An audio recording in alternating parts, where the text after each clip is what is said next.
And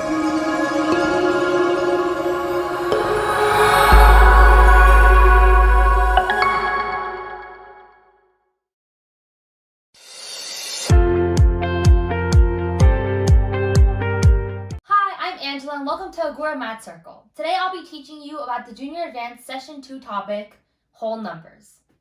So our first topic is going to be place value. So place value is basically another way to talk about our number system. So in the place value system, each place has a specific value. For example, when we have the number 124, 1 is in the hundreds place, 2 is in the tens place, and 4 is in the ones place. But when we come to actually breaking it down, each place has its own value. So in the ones place, everything is multiplied by 1. In the tens place, everything is multiplied by 10. In the hundreds place, everything is multiplied by 100. And so on and so forth. So using this information, we can write numbers in what is called expanded notation.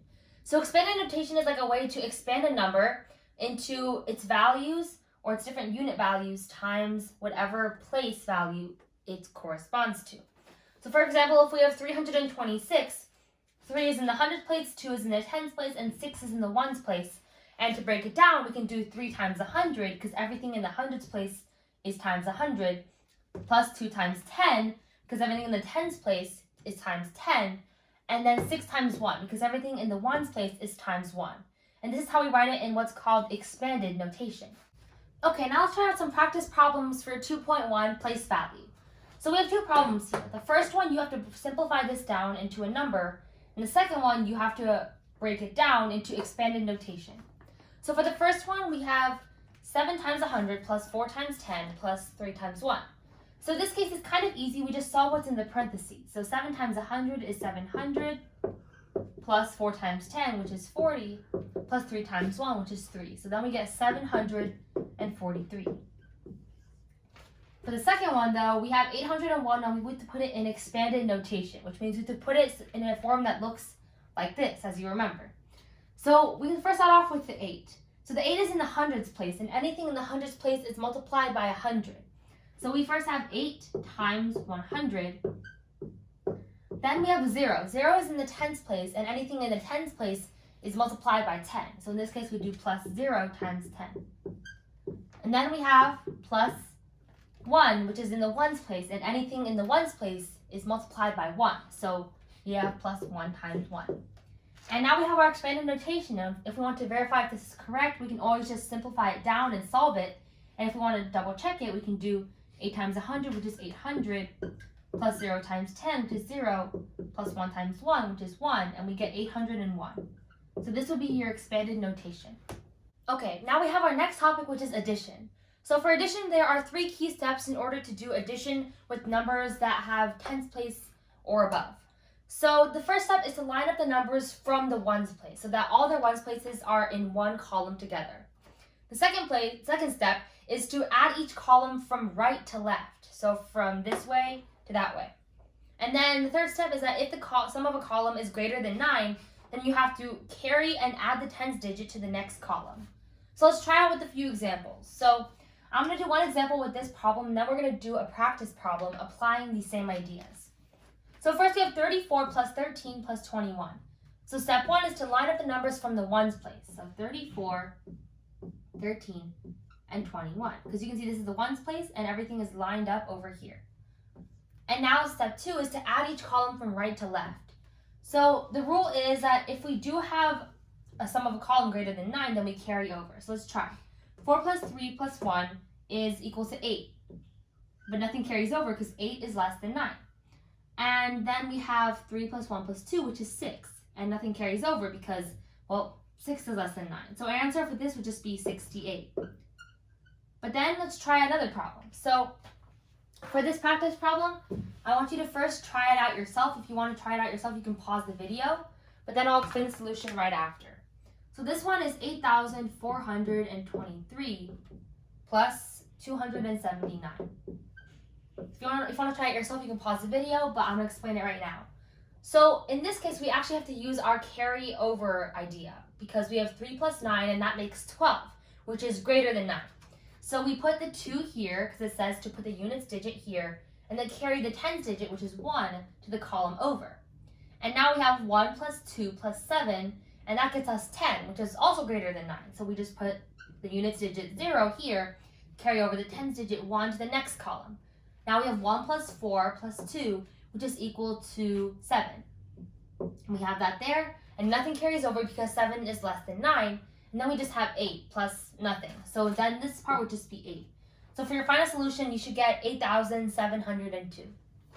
Okay, so now we have a problem 1,000 minus 56, and we're going to be applying all these rules to it. So for 1,000 minus 56, we first want to line up the numbers from the ones place. So that gives us 1,000 minus 56, because the ones places are aligned this way. And then we start subtracting. So first here, we're going to use concept C, which is if the top digit isn't large enough to subtract the bottom digit from it, and it talks about borrowing. So here we see 0 isn't large enough to subtract 6 from it. So we borrow from the column over by subtracting it by 1. But in order to do that, this column has to be 10 as well.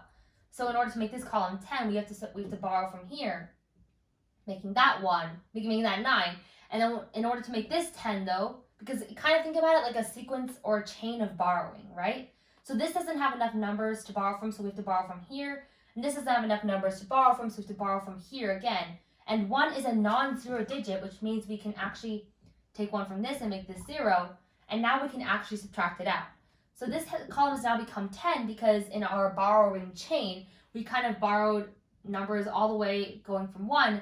That way we can, subtract from there. So now we have 10 minus 6, which is 4, 9 minus 5, which is 4, and then 9 minus 0, because there's nothing here, which is 9. So your answer for this one should be 944. And then for our second problem, we're going to try kind of a similar idea, except first of all, you can try it yourself first if you want, and then we can go over it afterward. So this problem is 2,400 or 2,400 minus 988. So first we want to line up the numbers from the ones place. So 2,400 minus 988 with the ones places aligned looks like this. Then we want to subtract each column from right to left. So at first we can see that over here, 8 is not enough, or 0 is not enough to subtract 8 from it. So we have to borrow from the column over. But this is also 0, so there's nothing to borrow from. So we have to keep borrowing until we hit a non-zero digit. So in this case, we're going to keep borrowing until we get here. So we borrow 1 from here, but this one, in order to have value, has to borrow from the column over. So then this becomes 10 because we just borrowed from here. So think about it like a borrowing chain. You kind of have to keep borrowing until you hit a non-zero digit. And as you're borrowing, you're taking away 1 from the digits you're hitting. So 10 minus 8 now is 2. 9 minus 8 is 1. 3 minus 9, well, that's another case where the top digit is not big enough to subtract the bottom digit from it. So we have to borrow from the 2. So we take 1 from the 2 and make that a 1. And now this becomes kind of like 13 minus 9. 3 minus, it was 13 minus 9. That gives us 4 in this column. And then we have 1 minus 0 in this final column, and that gives us 1. So now our final answer should be 1,412. Okay, now we have multiplication. So multiplication has its own set of steps as well. So first step is to line up the numbers with the smaller one on the bottom. Second step is to multiply each digit of the top number by the smallest place value of the bottom. And then once you've done it for the smallest place value, go on and on and on. And then the third step is to align each result by whatever place value of the bottom number you're multiplying by. For example, if you're multiplying by the tens place of the bottom number, then whatever you're getting from that, you align it with the tens place of the kind of result table you're creating. And then lastly, you're going to add the results to get your final number. So let's first see how this works. So if we have 432 times 200, first step is to line up the numbers with the smaller one below. So 432 times 200, we write it like this because 200 is smaller. Then we start multiplying each digit of the top number by the smallest place value of the bottom. So 2 times 0 is 0, 3 times 0 is 0, 4 times 0 is 0. And then now we're on the tens value of the bottom digit. So then we start writing down our product from the tens place. So 2 times 0 is 0, 3 times 0 is 0, 4 times 0 is 0. And then now we're on the hundredths place of the bottom digit. So we start writing our answers from the hundredths place. So 2 times 2 over here is 4, 3 times 2 is 6, and 4 4 times 2 is 8. So when we add this all together, we should get, this column ends up being 0, 0, 4, 6, and 8. So your answer should be 86,400. For our second practice problem, we have 583 times 72. If you want to try this out yourself, you can right now, but then I'll solve it right after this. So 583 times 72, we write it out like this because we want to put the smaller number on the bottom. And then we start multiplying it out. So 3 times 2 is 6, 8 times 2 is 16. So we just carry over the 1 for this. And then we have 5 times 2, which is 10, plus 1, which is 11. So if you kind of see how that works, it kind of like, if you have a number that's greater than 9, then you just put the units digit there, and then you carry over the tens place to the number over, to the next number, and you just add that onto that product. And now we have 7. 7 is in the tens place of the bottom digit, so we start at the tens place with our product. So 7 times 3 is 21. Now we have a 1, and we carry over the 2 to the product of 8 times 7. So the product of 8 times 7 is 56. So now we have 56 plus 2, which is 58. So we put the 8 here, and we carry over the 5 to 5 times 7. Now we have 5 times 7, which is 35, plus 5, which is equal to 40, and there isn't anything to carry it over to, so we just put 40 down. And now if we add it all together, we get 6, 7, 9, 1, 4. So you should get an answer of 41,976. Okay, now we have 2.5, which is division. So in division, we have a couple more steps and some terms to keep track of. So first we have a dividend. The dividend is the number being divided. So when you're given a division equation, it will be over here. The divisor is the number of groups the dividend is divided into. So when you're given a division equation, the divisor will be over here. So, and then you have the quotient, which is the answer, and the quotient will be like your result, so equals to the quotient. So first, to start off solving it, we have something called long division, and that's the process that we're solving it by. So long division, you first put the dividend divisor into this kind of notation. So you put it so that the dividend is inside of this kind of bracket looking thing, and the divisor is outside. Then you want to find if the divisor can go into a digit. So if it can go into the digit, then you write how many times it does so. So let's say I have the number 5, and I want to find out how many times 2 goes into that digit. That's twice. So we write that over here where the quotient starts to form. Then we multiply this number by the divisor and subtract from the dividend. So it sounds like a lot of steps, but we're going to illustrate this in a second with this simple problem. Then you have, if you have more places to go, keep dropping the next digit next to the remainder, and keep repeating this process till you run out of digits.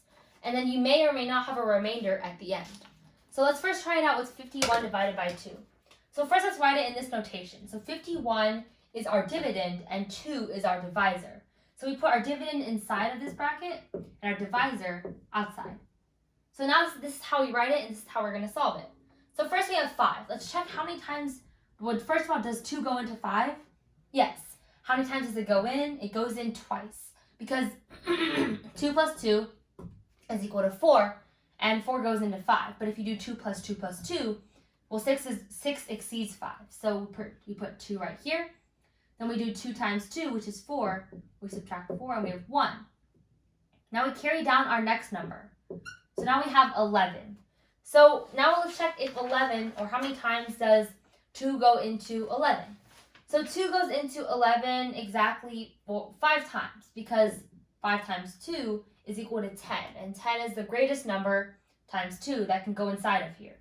So then we do minus 10, and that gives us 1. But now we have no more numbers left, because 51 is our whole number, so we have a remainder of 1 left over. So your answer should have been 25 remainder 1. And then we can also try another problem that is 2016 divided by 36. So 2016 divided by 36 has a couple more digits in it, but it kind of helps you to understand how it works. So 2016 divided by 36. So here 2016 is our dividend, and 36 is our divisor. So we put our dividend inside of the little bracket and our divisor outside. So now we have a number that isn't a units digit. So what we're going to do is we're going to treat it like it's still just a normal number. So we're going to have 2016 divided by 36. So 36 doesn't go into 20 anytime. So we have 0, 0 here. But then we have 201. So 201 is here.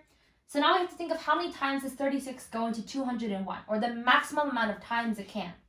The maximum amount of times it can is 5 times. So we put 5 here. And 36 times 5 is equal to 180. So we do minus 180. And we get 21. And now we carry down the 6, because 21 is kind of like our remainder left over from this step. And we do 216 and 36. How many times does 36 go into 216?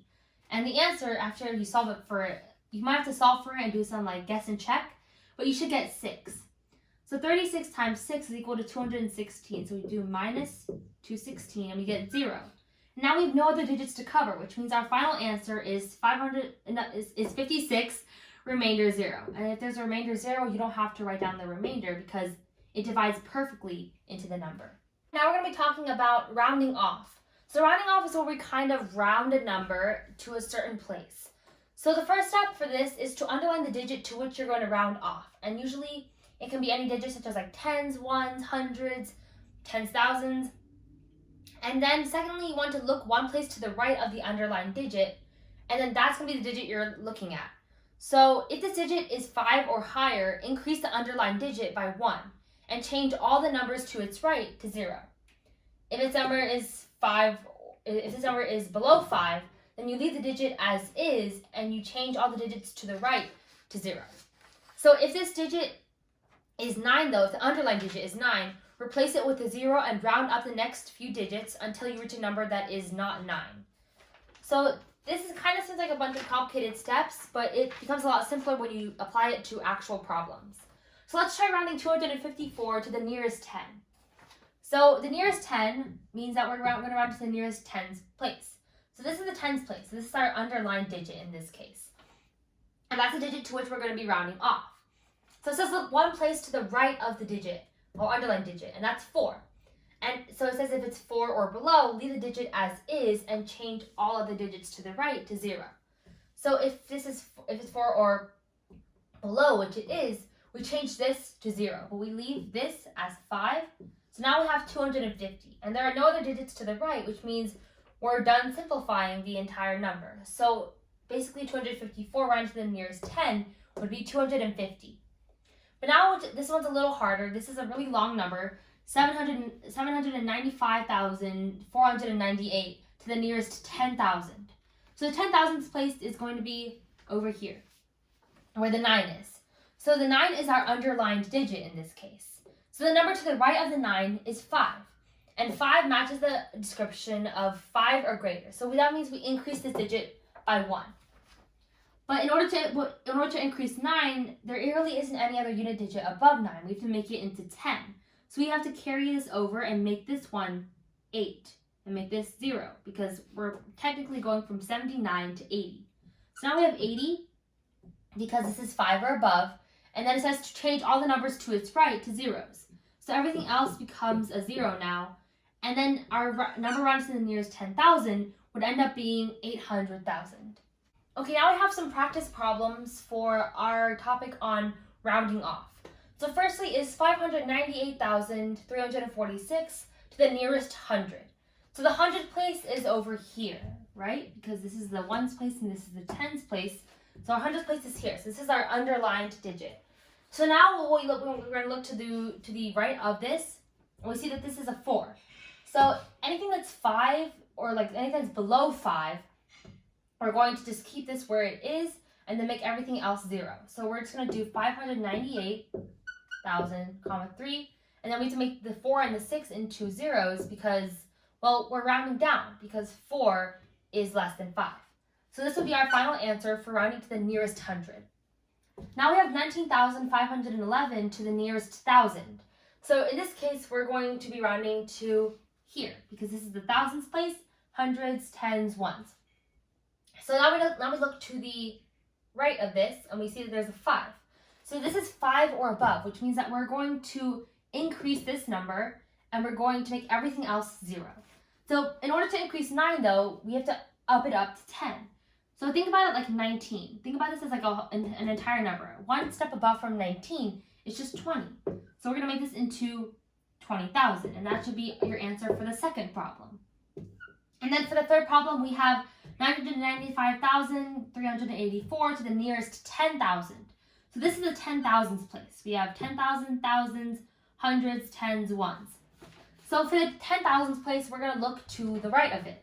And we have a 5. And a 5 is 5 or above, which basically means that we're going to be increasing this 9 here. And think about this 9 as like an entire number. Think about it like 99. One step above from 99 is 100. So in this case, what we're going to do is we're going to make this into 1, 0, 0. And then we're going to have everything else become a 0. So adding on some zeros. And then you should get 1 million for when you're rounding to the nearest 10,000. And yeah, that's essentially how you can apply this rounding off idea to all these problems. Now we have idea 2.7, which is estimating. So estimating is kind of applying a lot of the concepts we've already gone over and using them to kind of simplify down solving a problem. So estimating is where you can estimate your solution by rounding the numbers that you're adding, multiplying, subtracting, or dividing. This is useful in quickly determining whether your solution is reasonable or not. For example, if you want to quickly double check whether or not you got the right answer, you can just round the two numbers and then use your rounded answer and compare that to see how close it is to the one you've already calculated. So let's try this with two different situations. So keep in mind there are 2 steps when you're going through the process of estimating. Step 1 is to round each number to a place value. Then keep in mind that when multiplying, if both numbers are at 5, you have to round one up and the other down, because if you round both up, you're probably going to have some sort of imbalance in your values.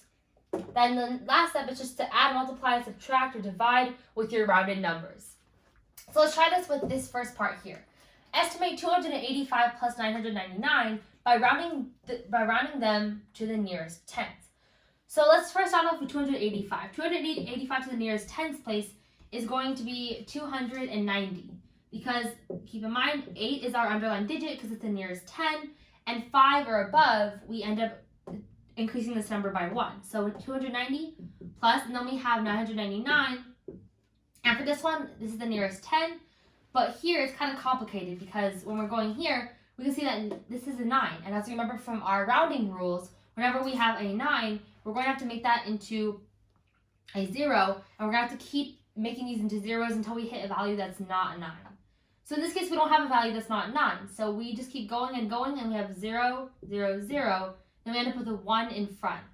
And so 1,000 is our rounded number for 999. So then we have 290 plus 1,000 gives us 1,290, which should be your estimated answer for estimating. And then we have our second problem, which is estimate 250 times 350 by rounding to the nearest hundredth. So I'll start off with 250. 250 we have as our rounded digit the 100, so that's a 2. But the number to the right is a 5. And then for 350, we can see that we have 3 as our 100th digit. The number to the right is also 5. And remember our rule, when multiplying, if both numbers are at 5, round one up and the other down. So you don't have like an imbalance, so you don't lean too much towards one side. So then, in this case, let's try rounding this one up and this one down. So if we round this one up, we end up getting 300. If we round this one down, we end up getting 300. So in the end, if we do 300 times 300, we're going to get, 90,000.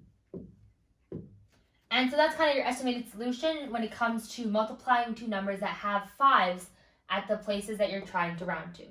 And keep in mind, we're going to try out some practice problems in a sec. Okay, now let's try out some practice problems.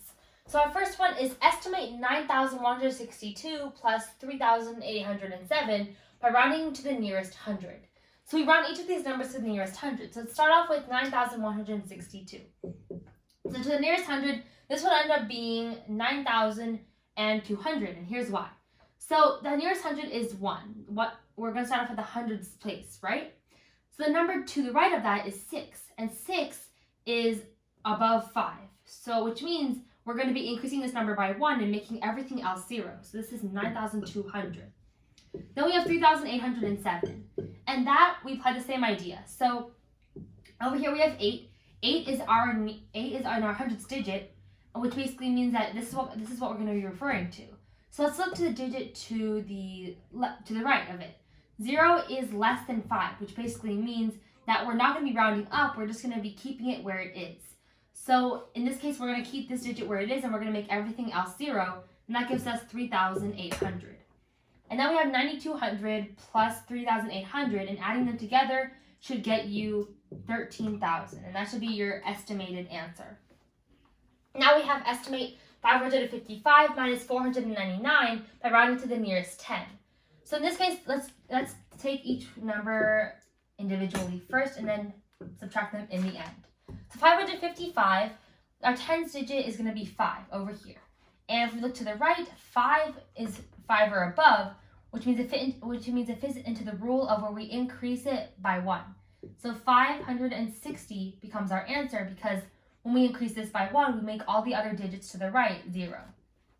Now we have 499. 499, the nearest 10, or the tens digit in this case, is 9.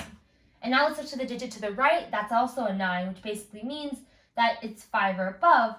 But if we're going to increase this 9, because a 1 above 9 is 10, but we can't just put 10 here. We're going to be carrying over a 1 into the 4.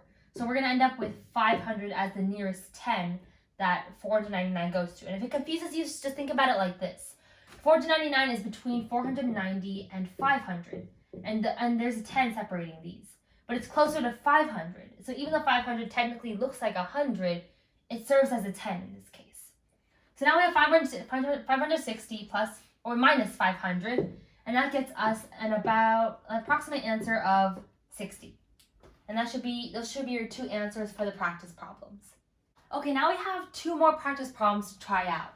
So the first one is estimate 24 times 35 by rounding to the nearest 10. So in this case, we're going to take each number individually. So 24 and then 35. So the tens digit of 24 is 2. So we're going to look to the right of that, and that's 4. And 4 is below 5. So as you remember our rule, if it's below 5, we're going to just keep this underlined digit as it is, and then make everything else to the right 0. So this becomes 20. Then we have 35. So 35, the tens digit is 3. And the right digit to the right of 35 is going to be 5. And 5, in our rule, 5 or above, essentially means that you're going to increase this underlined digit by 1 and make everything else 0. So this becomes 40. And 20 times 40, because you're multiplying them, ends up giving us an approximate answer of 800 as our estimated answer. And then we have estimate 778 divided by 192 by rounding to the nearest 100. So let's take each number individually. So 778 to the nearest 100. So 7 is in the hundreds place. So we look to the digit to the right of that, and that's 7. 7 is above 5, which means that we increase this number by 1, and we make everything else to the right 0.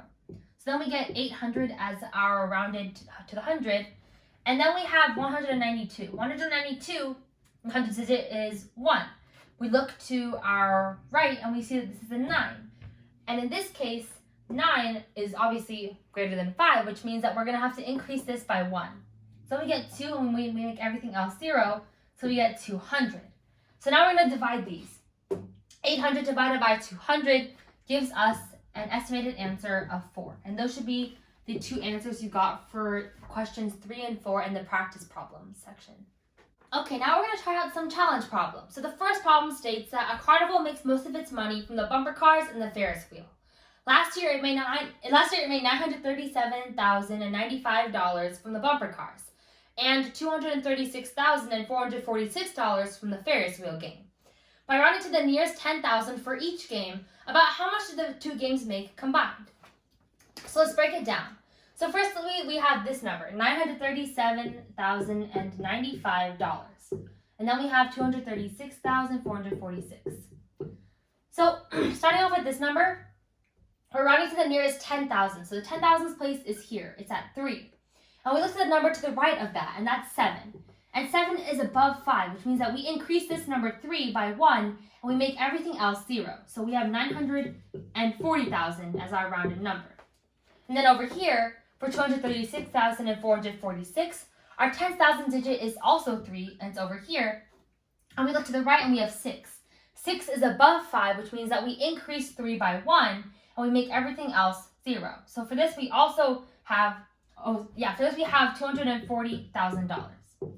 And then adding them together, adding our two estimated values together, we end up getting, well, you should have an answer of $1,180,000. Okay, now we have problem 2. Problem 2 says a fence is built around a rectangular garden. The garden is 120 meters wide. 1/4 of the fence's length is off the left side of the garden and 1/4 is off the right side. How long is the fence? So think about it this way. If this is 1/4 of the fence's length and this is 1/4 of the fence's length, then the garden's width makes up 2/4 of the fence's length. Which means that 120 is equal to, 2/4 of the garden, or 2/4 of the fence's length, which is basically half of the fence's length. So if we want to solve for the fence's length itself, then we can just do 120 times 2, which should give us 240. And that should be your answer for how long the fence is.